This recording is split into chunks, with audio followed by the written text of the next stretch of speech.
Salut mes très chers futurs bacheliers et bachelières.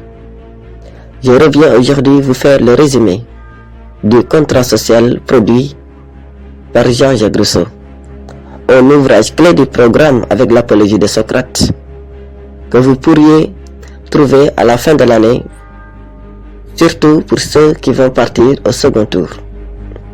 Mais ce qui est plus important dans cet ouvrage du contrat social de Jean-Jacques Rousseau, c'est qu'il vous permet d'avoir une ample compréhension de toute la vie sociale.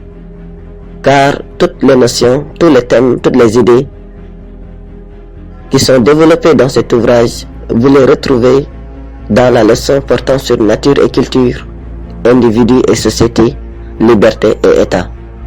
Un ouvrage qui vous permet de mieux comprendre l'importance des lois, l'importance des normes, l'origine de la création de l'État, le rôle, la finalité, la vocation de l'État, des autorités politiques et surtout des rapports qui doivent exister entre l'individu et sa société. Mais avant de commencer, cherchons d'abord de présenter Jean-Jacques Rousseau. Pour beaucoup qui ne le connaissent pas, qui est Jean-Jacques Rousseau? Jean-Jacques Rousseau est un philosophe écrivain genevois de la langue française. Il est né le 28 juin 1712 et mort le 2 juillet 1778. Il a connu une existence du point de vue social marginal. Sa mère est décédée en 1712 et son père s'est exilé en 1722 à la suite d'une querelle. La réflexion politique rousseauiste débute par le constat que tout tenait radicalement à la politique. Comme l'homme est corrompu, dépravé par la société, il est donc nécessaire de l'éduquer pour qu'il puisse vivre dans un état de liberté, c'est-à-dire dans un état de droit. La première tâche de la politique, art d'administrer la société et de former de bons citoyens. Le dit contrat social n'est pas son premier ouvrage politique, mais l'originalité de cet ouvrage réside dans le fait qu'il propose un remède au désordre social. Dans ce fameux ouvrage, Rousseau cherche les principes de légitimité du pouvoir politique. Pour cela, il fait recours à la notion du contrat. Qu'est-ce que le contrat social pour Rousseau? Pour Rousseau, le contrat social, c'est juste un pacte constituant le fondement même idéal du droit politique. C'est une idée normative. Il ne porte pas sur ce qui s'est produit historiquement et effectivement. Rousseau, dans cet ouvrage, parle d'état de nature. L'état de nature, si vous l'entendez, c'est l'état de l'homme quand on en retranche de manière purement hypothétique ce que la société lui a fourni et apporté. Ce concept n'est qu'une simple hypothèse de travail. Rousseau parle de liberté aussi. Qu'est-ce que la liberté pour Rousseau? Pour lui, la liberté consiste moins à faire sa volonté qu'à n'être pas soumis à celle d'autrui. Elle consiste encore à ne pas soumettre la volonté d'autrui à la nôtre. Il n'y a point de liberté sans loi, ni ou quelqu'un au-dessus des lois. Rousseau parle de loi dans cet ouvrage. Qu'est-ce que la loi pour Rousseau? Pour Rousseau, la loi, c'est l'expression et la déclaration de la volonté générale lorsque le peuple statue. Elle se distingue du décret, qui est un acte de la puissance exécutive. Elle est une règle impérative et universelle. Rousseau parle de souveraineté. Pour lui, la souveraineté, c'est un exercice de la volonté générale. Et qu'est-ce que la volonté générale pour Rousseau? Pour Rousseau, la volonté générale, c'est une volonté ayant pour objet le bien et l'intérêt commun et s'exprimant par un vote auquel prennent part tous les citoyens. La source de la volonté générale est le peuple. C'est le peuple qui décide. Elle est différente de la somme de toutes les volontés particulières qui ne visent que l'intérêt privé. Le dit contrat social est un traité de philosophie politique qui montre comment l'homme, de l'état de nature à l'état civil, a institué un ordre social juste.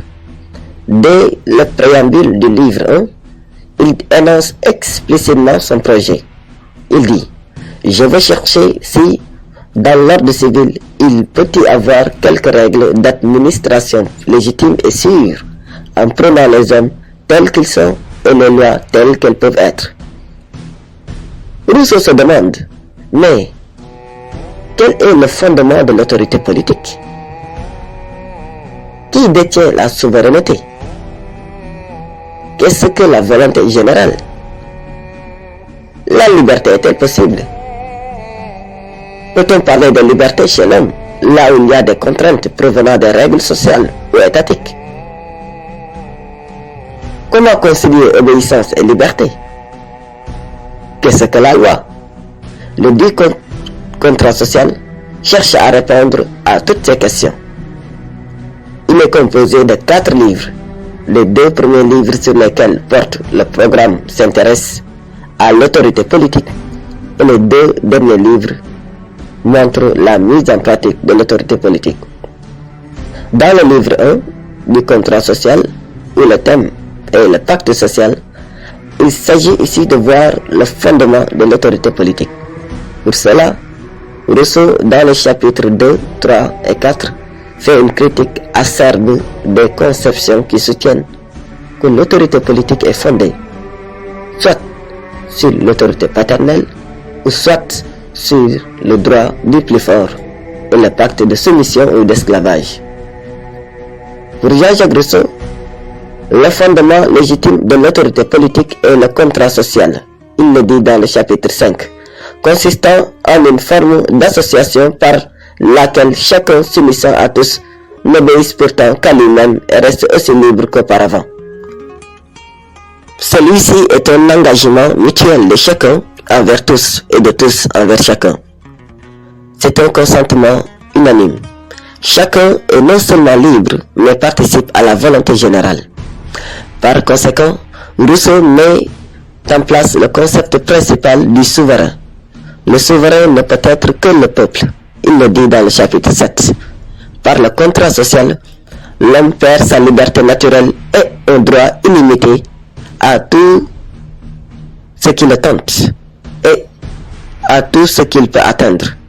Ce qu'il gagne en retour, c'est la liberté civile et la propriété de tout ce qu'il possède. En effet, le pacte social fait passer l'homme de l'état d'un animal stupide et borné à l'état d'être intelligent et libre. Il le dit dans le chapitre 8, et fait naître le droit dont l'une des conséquences est que les biens ne sont plus de simples possessions, mais deviennent des propriétés, garanties juridiquement, ce qu'il explique dans le chapitre 9.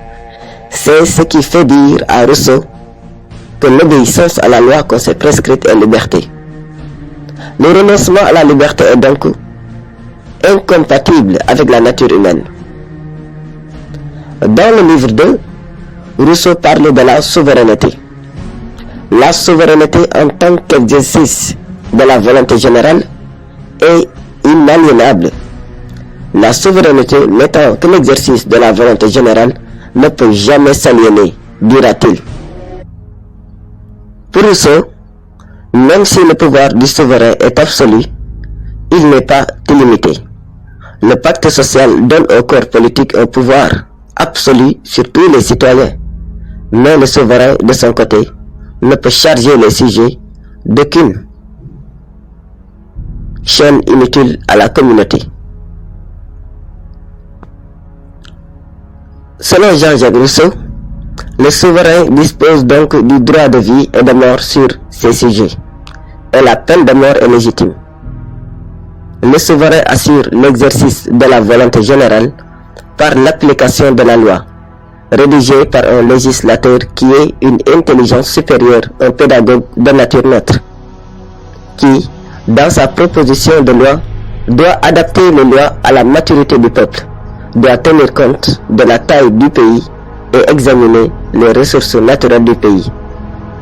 En conséquence, il y a divers systèmes de législation qui visent tous la liberté et l'égalité en tenant compte des conditions naturelles du pays. C'est pourquoi Rousseau soutient que s'il y a un individu qui n'obéit pas à la volonté générale, on le fera on le forcera d'être libre. Ce qui revient à dire qu'un acte de souveraineté a 4 caractéristiques. Il est légitime car il a pour base le contrat social, équitable en ce qu'il est commun à tous, utile puisqu'il ne vise que l'intérêt général, et solide parce qu'il est garanti par la force publique ou le pouvoir suprême.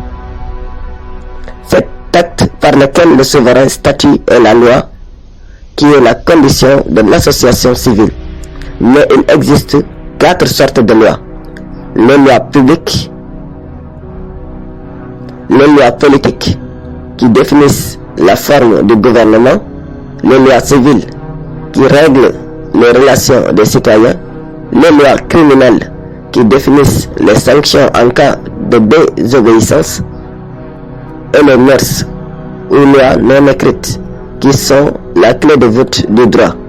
Mais Rousseau ne s'intéresse ici qu'aux lois politiques qui définissent la forme du gouvernement. Donc, pour conclure, à travers son ouvrage du contrat social, Jean-Jacques Rousseau a posé les vrais principes du droit politique.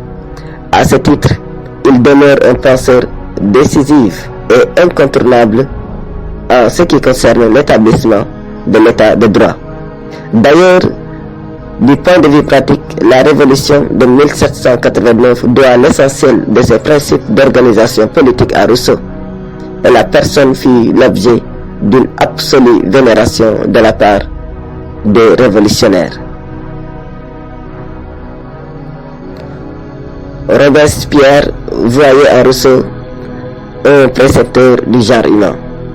Actuellement, le principe de nos institutions démocratiques et républicaines est d'une inspiration rousseauiste. Nulle pensée politique ne peut se dispenser de se situer par rapport à Rousseau. Je vous remercie.